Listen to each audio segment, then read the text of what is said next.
விஜயும் காவேரியும் வந்து இங்கே என்ன பண்ணுறாங்க, ஆஃபீஸ்க்கு போகிறாங்க. அங்கே வந்து விஜயோட அவங்க சித்தப்பா வந்து அங்கே இருக்கார், அன்பரசு.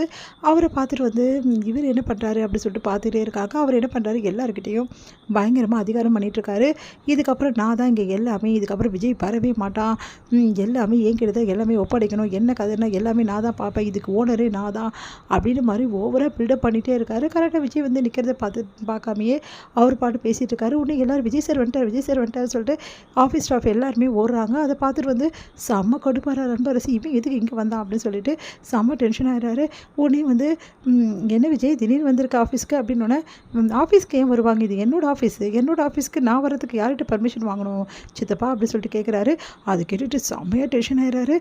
உடனே வந்து மாமா வரலையா அப்படின்னு சொல்லிட்டு சொல்கிறோன்னே, வந்துட்டேன்ப்பா அப்படி சொல்லிட்டு பின்னாடியே வராரு. பார்த்துட்டோன்னே செம்மையாக டென்ஷன் ஆகிறாங்க. உடனே வந்து என்ன மாமா நீங்கள் என்ன சொன்னீங்க, என்ன தானே இன்சார்ஜ் எடுத்துக்க சொன்னீங்க, இப்போ என்னென்ன விஜய் வந்திருக்கா, அதுவும் காவேரி கூட வந்திருக்கா அப்படி சொல்லி சொன்னோன்னே, அவங்க 2 பேர் தான் இதுக்கப்புறம் ஆஃபீஸை பார்த்துக்க போகிறாங்க, அவங்க ஆஃபீஸை அவங்கக்கிட்ட ஒப்படைக்கணும்ல மாப்பிள்ள அப்படின்னு சொல்கிறாரு.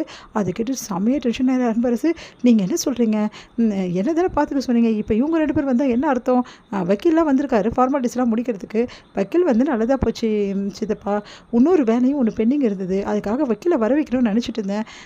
சார் வாங்க சார், அட்வொகேட் சார், எப்படி இருக்கீங்க விஜய் சார், நல்லா இருக்கேன் சார், நீங்கள் எப்படி இருக்கீங்க, இல்லை இந்த மாதிரி ஏதோ விஷயமா அவங்க வந்து கூப்பிட்டாங்க, இவர் இன்சார்ஜ் எடுத்துக்க போகிறாரு அப்படின்னு சொல்லிட்டு அதனால தான் வந்தேன் அப்படின்னோடனே, நீங்கள் கவலையே படாதீங்க, உங்களுக்கு வேலை இல்லாமலாம் இல்லை, நீங்கள் போக வேண்டிய அவசியம் கிடையாது, இன்னொரு வேலை இங்கே பெண்டிங் இருக்குது, அந்த வேலையை முடிச்சிடலாம் அப்படின்னோடனே, உடனே வந்து என்ன வேலை விஜய் அப்படின்னு சொல்லிட்டு கேட்குறாரு தாத்தா.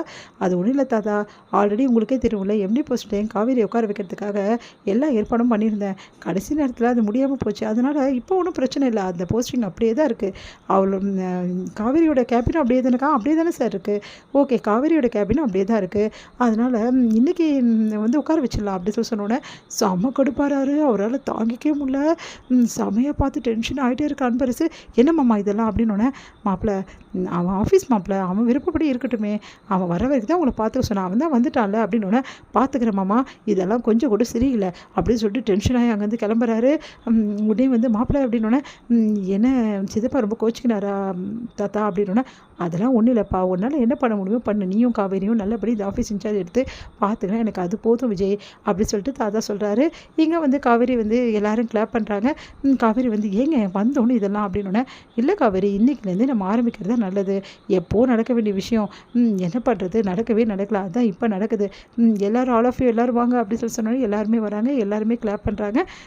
வாங்க திருமதி வந்து விஜய் காவேரி அவர்களே வருக எம்டி அவர்களே அப்படி சொல்லிட்டு மேனேஜிங் டைரக்டர் உட்காருங்க அப்படி சொல்லிட்டு ரொம்ப சந்தோஷமாக விஜய் எல்லாம் அப்படியே கிளாப் பண்ணி உட்கார வைக்கிறாரு நம்ம காவேரிக்கு சந்தோஷம் தாங்க முடியல. வாங்க மேடம், ரொம்ப நாளாக நீங்கள் கையெழுத்து போடாமல் இருந்த எல்லாமே பெண்டிங்ஸில் இருக்குது மேடம், இங்கே பாருங்கள் சார் எல்லாத்தையும் ரெடி பண்ணி வச்சுருந்தாரு, நல்ல காலம், அந்த டாக்குமெண்ட்ஸ் எல்லாமே என்கிட்ட இருந்தது பேக்கில் அப்படி சொல்லிட்டு அந்த அட்வொகேட்ஸ் வந்து பேக்கில் அந்த டாக்குமெண்ட்ஸ் எல்லாமே எடுக்கிறாரு. எடுத்து மேடம் இங்கெல்லாம் சைன் போடுங்க சொல்லிட்டு எல்லா சைனையும் வாங்குறாரு. என்ன காவேரி உனக்கு சந்தோஷம் தானம்மா, இதுக்கு தான் இவ்வளோ நாளாக நான் காத்துட்டு இருந்தேன், விஜய் இதுக்காக தான் காத்துட்டு இருந்தான், நீங்கள் 2 பேரும் நல்லபடி இந்த வேலையை பார்த்துங்க, இப்போ தாம்மா எனக்கு நிம்மதியாச்சு, நான் நிம்மதியாக வந்து வீட்டுக்கு கிளம்புறேன் அப்படி சொல்லிட்டு சொல்கிறாரு. சரிங்க தாத்தா அப்படி சொன்னோன்னே, கங்க்ராட்ஸ்மா காவேரி அப்படி சொல்லிட்டு எல்லாருக்கும் கங்க்ராட்ஸ் பண்ணிட்டு தாத்தா கிளம்பிடுறாரு. இங்கே விஜய் வந்து காவேரி பார்த்துட்டே இருக்காரு. காவேரி வந்து சைன் போடுறது அப்படி பேசுறது எல்லாத்தையும் பார்த்து ரசிக்கிறாரு. ஏங்க என்னோடய கேபின்லேயே இருந்தால் உங்களோட கேபினுக்கு நீங்கள் எப்போ போவீங்க அப்படின்றாங்க.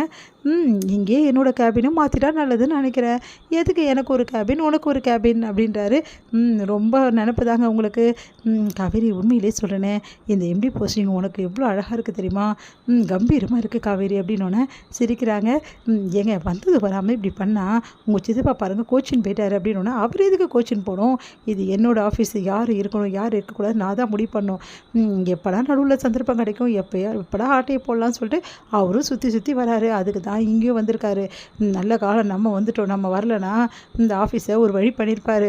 அவர் மட்டும் கிடையாது, ராகினி அதுக்கப்புறமா எல்லாரும் அஜய் எல்லாரையும் கூட்டினு வந்து விட்டு இங்கே பெரிய பிரச்சனையை உண்டாக்கியிருப்பார். அதுக்கப்புறம் இதை சரி பண்ணவே எனக்கு சரியாக இருந்திருக்கும். அது வரைக்கும் நான் ஃபோனில் ஃபாலோ பண்ணிட்டு தான் இருந்தேன்.